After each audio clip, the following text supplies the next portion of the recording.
guys are. And while Trump promised he was going to stop the offshoring of jobs, here's what he did.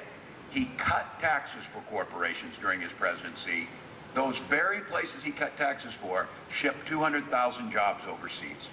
He awarded $425 billion in federal contracts to companies that were offshoring. So think about what that just means. He took the tax dollars you paid to offshore your jobs to give a tax cut for those very companies that did it.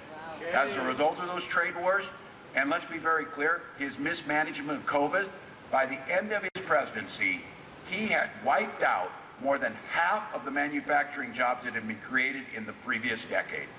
He was asleep at the wheel while China seized the advantage, and now he says we should just let China dominate the industries of the future. That's who this guy is. Look, no surprise, Trump's all talk when it comes to being tough on China. We found out that his Trump-branded Bibles were printed there.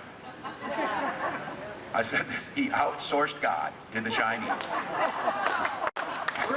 And then my favorite was this, though, as I said, I was going to try and show him a little bit of grace.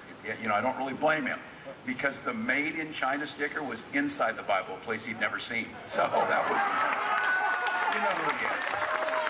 But look, from praising Xi Jinping, he loves him. He rules his people with an iron fist. That's what Donald Trump said.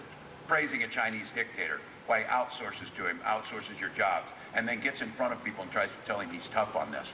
The last week, he's been calling our country the garbage can of the world. What an unpatriotic scab to say such a thing. To say such a thing. Look, now he's literally trash-talking us, but the American public needs to be fed up with it. They need to be fed up with it. We talk about the president's bully pulpit, to be able to speak with courage, to inspire the American people. He only knows one way to be a bully, and that's what he thinks strength is, pushing down on people who are less than him. It's time for the American people to stand up to the bully, put him in his place, and be done with Donald Trump.